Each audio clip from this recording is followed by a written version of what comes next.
Olá a todos, sejam muito bem-vindos a mais um podcast filosófico, atividade esta promovida pela Organização Internacional Nova Acrópole do Brasil.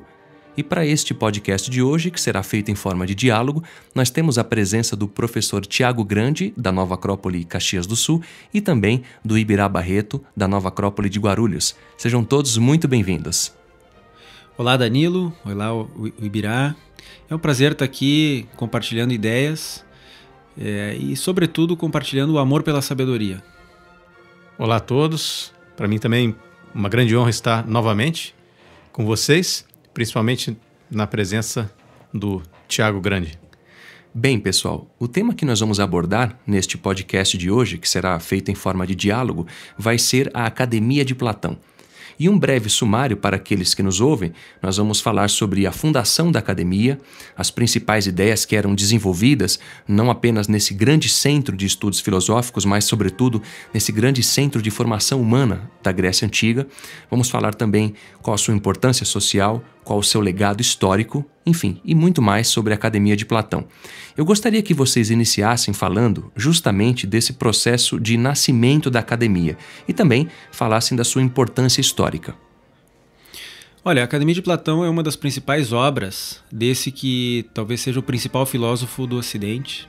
Ela nasce no século IV a.C., ela tem um desenvolvimento no lugar original do seu sítio lá em Atenas, até pouco antes do ano zero ali, quando surge uma invasão romana, uma guerra entre romanos e gregos, e há uma destruição do sítio original. Nessa ocasião, os filósofos vão para Roma, depois retornam para Atenas, mas ali então continua a tradição platônica na mesma cidade, porém já não nos sítios originais.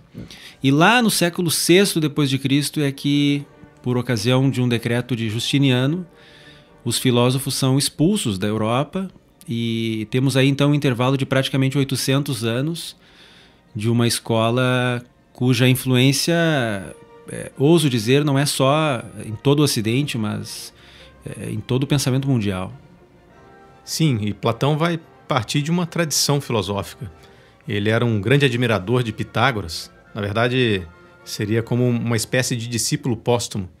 E vai se inspirar em um modelo dessa escola pitagórica, que por muitos é considerada como uma das primeiras universidades do Ocidente. Tamanho era a abrangência, tamanho era o escopo dos ensinamentos que ali eram passados, não é? E sempre com uma ideia de uma formação, não apenas de uma passagem de conhecimentos intelectuais, certo? É verdade, inclusive tem uma história interessante de que Platão teria pago uma grande quantia para obter manuscritos antigos de Pitágoras. Isso mostra, como bem lembrado pelo Ibirá, que uma escola não nasce espontaneamente, do nada. Na realidade, ela é o expoente, a expressão de toda uma tradição de escolas de filosofia. No caso de Platão, ele tem uma experiência fora de Atenas, logo após a morte de seu mestre, Sócrates. Isso, aliás, é uma outra história que daria para a gente falar em outro momento. Quando Platão então retorna a Atenas, ele funda sua escola nos jardins, ou próximo aos jardins, que tinha como herói simbólico Academos, eram os jardins de Academos. Um herói que teria negociado com os gêmeos Cástor e Pólux para a proteção de Atenas. E ali ele funda sua escola. Ela situava-se a noroeste de Atenas, quando saía em direção a Eleusis, onde estão os famosos mistérios de Eleusis, e que fazia parte de toda a religiosidade e a mística grega da época. Então ali estava a grande escola, a famosa escola de Platão, que tinha ginásio, que tinha museu, que tinha biblioteca, que tinha os famosos plátanos, onde os discípulos se reuniam debaixo dessas árvores para dialogar. É dali que saíram não só os famosos diálogos e textos de Platão, mas mais importante do que isso, discípulos que povoaram toda a região do Mediterrâneo, levando esse conhecimento para aplicação nas leis das cidades-estados daquela região, e, enfim, e promovendo um desenvolvimento cultural de toda a Hélade, a Grécia da época. Interessante vocês falarem de tudo isso e pegando um gancho no que você mencionou, Tiago, você fala do Sócrates, né? Você relembra, né? Do Sócrates como sendo o grande mestre de Platão. E aí fica clara essa relação mestre-discípulo, esse processo de transmissão, esse processo tradicional filosófico que é o que vocês falaram há pouco. E isso tudo gera um processo cultural civilizatório muito profundo, muito vasto, não é? Eu gostaria que vocês falassem do que se ensinava, o que se aprendia na academia platônica e, sobretudo, como se dava essa relação mestre-discípulo através da transmissão desses ensinamentos. Bom, Platão teve os seus primeiros aprendizados com Sócrates em Atenas. Ele sai de Atenas e acaba tendo contato com filósofos pitagóricos. Parece também que ele vai ao Egito. Essa é uma história que alguns historiadores confirmam, outros questionam, mas é bem possível que ele tenha ido ao Egito também. E quando ele retorna para Atenas, ele tem acumulado não só um saber da sua vida individual, mas daquilo que ele conseguiu colher desses outros mestres que, por sua vez, também foram discípulos de outros mestres. Então, o valor da tradição está em uma continuidade, as coisas não surgem do nada, as coisas vão sendo aperfeiçoadas e transmitidas, e justamente num modelo de formação integral do ser humano, não simplesmente intelectual. Justamente na academia, mais ou menos como a gente vê, por exemplo, nos escritos de Platão, como o da República e das Leis, o ensinamento era completo, né? Se fala, por exemplo, de música e ginástica. Então não era simplesmente um exercício intelectual de ficar parado lendo livros e mesmo dialogando. O processo incluía, evidentemente, o desenvolvimento intelectual, mas não se limitava a ele. E é por isso que essa escola pôde formar tantos discípulos com tanta relevância. O mais famoso deles, sem dúvida, Aristóteles, porque era uma escola de formação humana, considerando o ser humano na íntegra, todos os seus elementos físicos, psicológicos e também espirituais. E essa é também uma das marcas da tradição. O ensinamento tradicional, o ensinamento que é passado de mestre a discípulo e que a gente constata, não só na Grécia, mas em muitas outras regiões, ele tem como principal característica essa valorização do ser humano como um todo. Afinal de contas, nós não somos somente cérebro, ou somente, pior ainda, o lado esquerdo do cérebro, como, de certo modo, é a preponderância da cultura atual. Então é importante a gente resgatar essa ideia. A tua pergunta é importante porque aí já temos uma aplicação prática do estudo de um tema como esse, né? O ser humano é bastante mais complexo do que parece.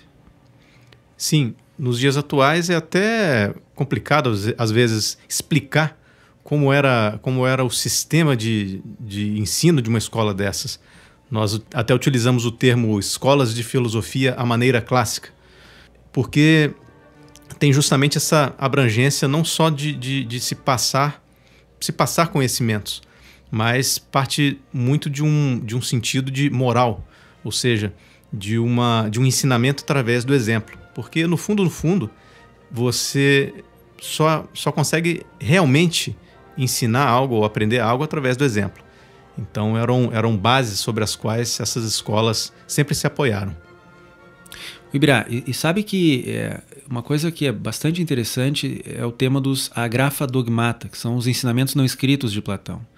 Esse tema, ao longo de toda a antiguidade, mesmo o período medieval, nunca houve questionamento de que os ensinamentos de Platão não se limitavam aos seus escritos, ou seja, aos diálogos, à apologia e às cartas, mas que justamente pelo poder de educação que está para além do escrito, e sim, especialmente no exemplo, na convivência e na aplicação prática diária dos ensinamentos, é impossível que toda a doutrina platônica estivesse registrada somente naquilo que ele escreveu. Esse é um tema interessante para um outro podcast, inclusive. Mas, assim, para a gente exemplificar, já quando se entrava na academia, havia um pequeno template a Eros, que, como deus do amor, representava o entusiasmo que o discípulo teria que ter pela caminhada em busca da sabedoria. E diziam também que tinha uma frase no pórtico de entrada que dizia: "Não entres aqui se não souberdes das matemáticas". E é evidente que é uma frase bastante inspiradora e simbólica, e que dizia respeito não às matemáticas como nós compreendemos hoje, mas sim às leis da natureza, porque lá se estudava as leis da natureza, as ciências da natureza. Aliás, como o Ibirá comentou dos pitagóricos, os discípulos pitagóricos eram chamados matematikoi. Então, quando se entrava na academia, se preparava então o discípulo para uma educação que permitiria ele desenvolver o seu caráter através da ginástica, uma formação corporal mesmo, de consciência corporal, de promoção da sua saúde, a formação do seu caráter. Também se estudava música. Havia, por exemplo, no Museion, no local das musas, depois Espeusipo, que foi discípulo de Platão, construiu 3 estátuas das graças no local que teria sido construído pelo próprio Platão, o Museion.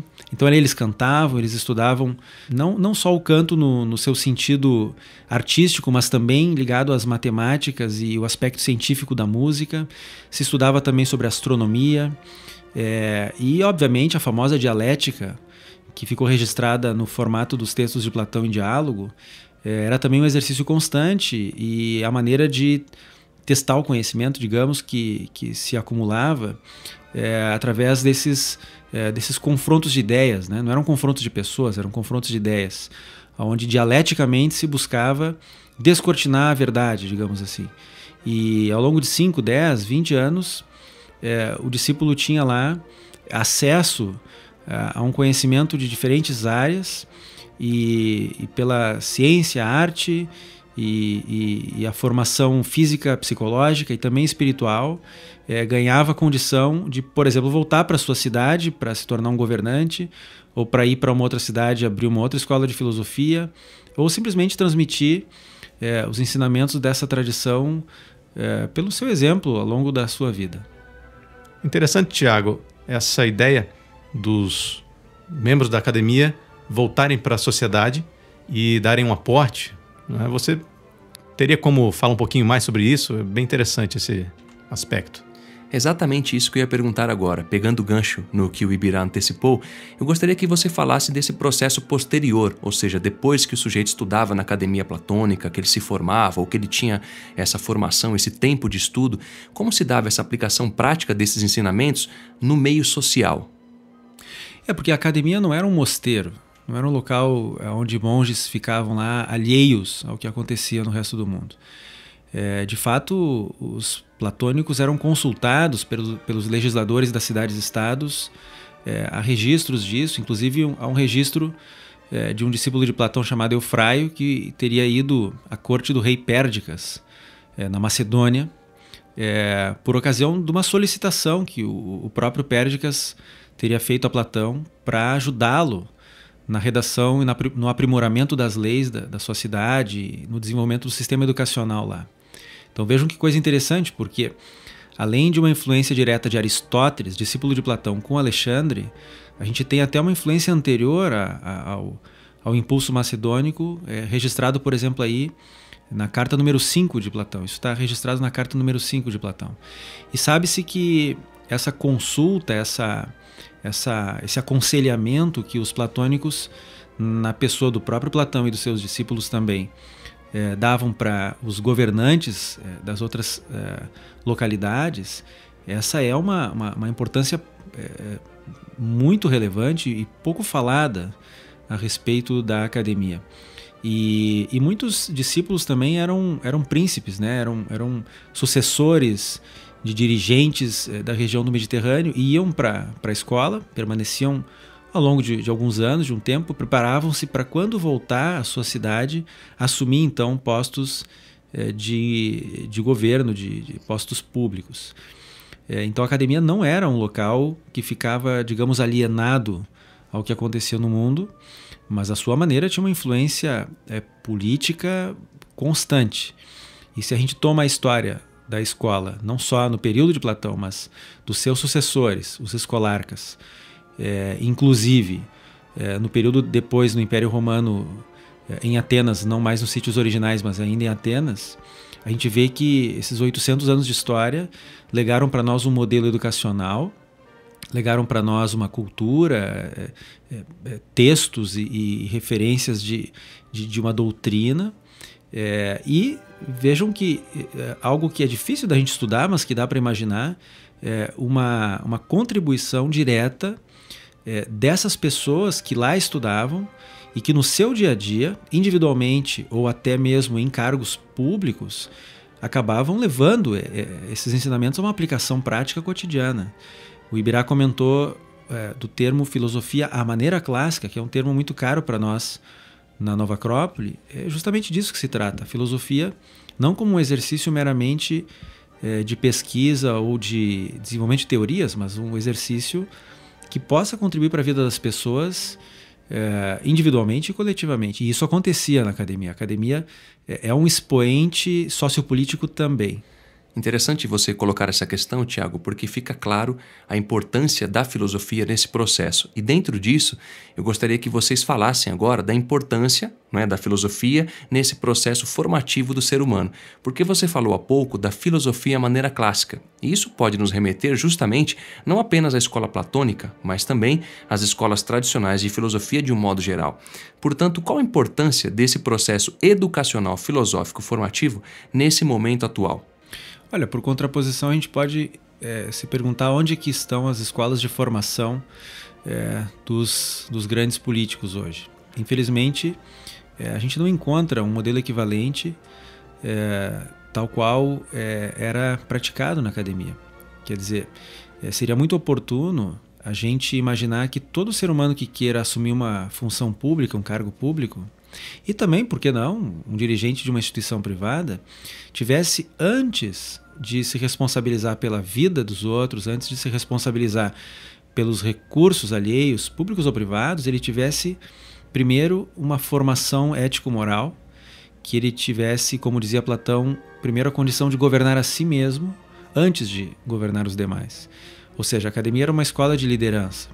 E embora hoje haja muitos sistemas e livros e palestras e textos a respeito do tema da liderança, a verdade é que esse assunto ainda está bastante distante da capacidade de realização que esses filósofos antigos tinham. E eu vou mencionar aqui uma pessoa lá da Universidade de Harvard, chama Barbara Kellerman, que em um de seus livros, que se chama justamente O Fim da Liderança, ela questiona a nossa capacidade do mundo contemporâneo de formar líderes éticos e morais. E, coincidência ou não, ela menciona Confúcio e Platão como, quem sabe, sendo ainda os melhores modelos que teríamos para pensar a formação de lideranças para um mundo melhor. Pois é, Tiago, veja que interessante, né? Um sistema educacional e formativo tão inteligente, montado de uma forma tão brilhante, surgiu num tempo de certa decadência política na época de Grécia. Veja que Platão era um sujeito bem nascido e estava destinado a ter uma vida política, uma vida pública muito influente. Só que a forma como estavam as coisas naquela época não possibilitavam, não havia canais apropriados dentro da estrutura de Atenas naquela época para que ele pudesse se expressar dessa forma. Então, ele faz esse caminho, ele funda uma escola. Dessa forma, ele consegue mudar a história assim mesmo. Então, eu vejo que o exemplo dele, como filósofo, é muito rico, porque se os tempos são favoráveis, eles realmente podem fazer um bom trabalho. E se os tempos não são tão favoráveis, um filósofo não perde a iniciativa. Ou seja, ele encontrou os caminhos para compartilhar a sua sabedoria e de mostrar como deveria ser feita uma liderança corretamente. Então, acho que esse é um exemplo histórico fantástico. Você colocou, Ibirá, a questão do contexto social, da decadência política da Grécia Antiga na época de Platão. E ainda assim, ele conseguiu realizar um trabalho importantíssimo de fundar uma escola de filosofia e também de deixar uma pegada que foi atemporal na história, isso é inegável, né? E você falou também da condição social de Platão, nos lembrando que ele pertencia a uma família nobre, de relevância social na Grécia Antiga, enfim, que era uma pessoa que não tinha problemas financeiros, digamos assim. Ou seja, isso às vezes pode passar uma imagem de que a filosofia é para poucos ou de que se tem que ter uma condição financeira, tem que ter melhores condições para que possamos realizar as coisas. E aí fica uma provocação para vocês, não é? A filosofia, ela é para um grupo específico de pessoas ou a filosofia é para todas as pessoas? Ora, a filosofia, ela só não é para os sábios, porque esses já encontraram a sabedoria. Então, todo aquele que não é um sábio, e claro, tem interesse e amor pela sabedoria, esse é naturalmente um filósofo em potencial. O meu mestre de filosofia sempre dizia isso. Só não é filósofo aquele que não se interessa pela filosofia ou alguém que se considere um sábio. Todos os demais que de verdade tenham no seu coração uma ânsia por aprender, por saber, por se transformar, por ser uma pessoa melhor e por contribuir com um mundo melhor, esse já tem a atitude do filósofo. E melhor ainda, claro, se consegue encontrar uma escola de filosofia e aprender junto com outros filósofos e com instrutores que possam ajudá-lo nessa busca. E se você olhar a própria história do Platão, ele, apesar de ser bem nascido, ele era discípulo de Sócrates. Sócrates, socialmente falando, ele era filho de um artesão e de uma parteira, não é? Então, ele não teve acesso a uma educação tão culturalmente tão ampla, não é? Dizem até que ele era um iletrado. No entanto, isso tem pouco a ver com a sabedoria, não é? Com a inteligência. Claro que o cultivo do estudo e de uma vida intelectual é fundamental. Porém, sem uma complementação moral, isso acaba sendo perdido, não é? E às vezes até mal utilizado. E essa ideia do filósofo, né? O Pitágoras, esse termo filósofo é atribuído a ele, né? Ele dizia que não era um sófos, ele não era um sábio, ele era um filosófos, ou seja, ele era amigo dos sábios, certo? Ele queria se aproximar dos sábios, ele estava buscando a sabedoria. Então, o próprio termo filósofo tem dentro de si uma ideia de movimento, uma ideia de busca. E eu acho que essa é uma grande sabedoria dele, porque quando ele se dizia um filosófos e não um sófos, ele estava automaticamente tendo que se colocar a caminho, se colocar em movimento. Bom, diante do que vocês responderam, fica evidente que a filosofia é para todo ser humano, sem nenhum tipo de distinção.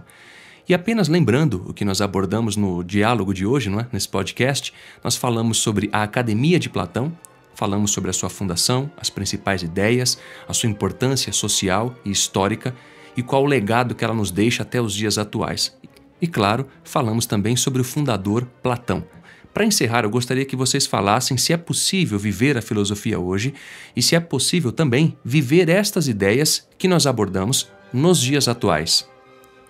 Bem, eu vejo como plenamente atual essa necessidade do ser humano de entrar em contato com a filosofia, entrar em contato com as grandes questões. Boa parte das pessoas, eu acredito que esteja cansada de discursos vazios, da falta de ética, dos problemas de corrupção. Muitas vezes se esquece que a fonte desses problemas está dentro do ser humano, né? Nós não vamos encontrar essa solução fora, com a implantação de algum sistema ou com violência, certo? Nós temos que buscar essa essência do ser humano, né? Buscar o que nós temos de melhor. E disso se trata boa parte da filosofia, não é? Da busca da ética, do conhecer-se a si mesmo e de se construir, não apenas para o seu benefício próprio, mas para o benefício da sua sociedade como um todo. O filósofo Jorge Livraga, ele dizia que o ser humano tem o tamanho daquilo que se atreve a sonhar e viver e fazer. Eu acho que é saudável a gente ter essa ousadia, esse atrevimento de resgatar esses valores, essas ideias para o mundo atual. Quem sabe até pensando na tua pergunta, Danilo, seja o momento atual, um momento que o que mais precisa de uma verdadeira busca pela sabedoria. Talvez nunca em toda a história da humanidade foi tão necessário a gente se atrever a viver a filosofia ao estilo clássico, ou seja, no dia a dia. Então, que fique esse convite também, não só para se satisfazer com com a leitura de um livro, ou mesmo escutando um podcast, mas buscar travar contato direto com filósofos, travar contato direto com aqueles que podem ser camaradas, amigos, instrutores na busca da sabedoria. Quem sabe esses que estão nos escutando hoje estão buscando isso há muito tempo. E quem sabe essa seja a porta de entrada para uma trilha fantástica. E claro, nós somos suspeitos para falar porque a gente vive isso e também somos a prova de que isso é possível de ser feito aqui e agora. Bom, pessoal, eu gostaria de agradecer a vocês dois por estarem aqui nesse podcast de hoje e gostaria também de agradecer a presença primeiro do Tiago Grande. Muito obrigado, Tiago. Obrigado, Danilo. Obrigado, Ibirá, pela companhia. E muito obrigado também ao Ibirá Barreto. Sejam sempre bem-vindos. Muito obrigado, cavalheiros. Foi um grande prazer estar aqui hoje. Obrigado à audiência também. Bom, pessoal, e para quem quiser nos contatar, podem fazê-lo através do e-mail podcast@nova-acrópole.org.br.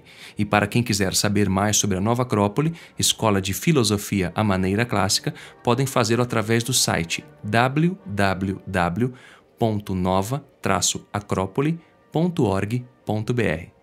Até a próxima!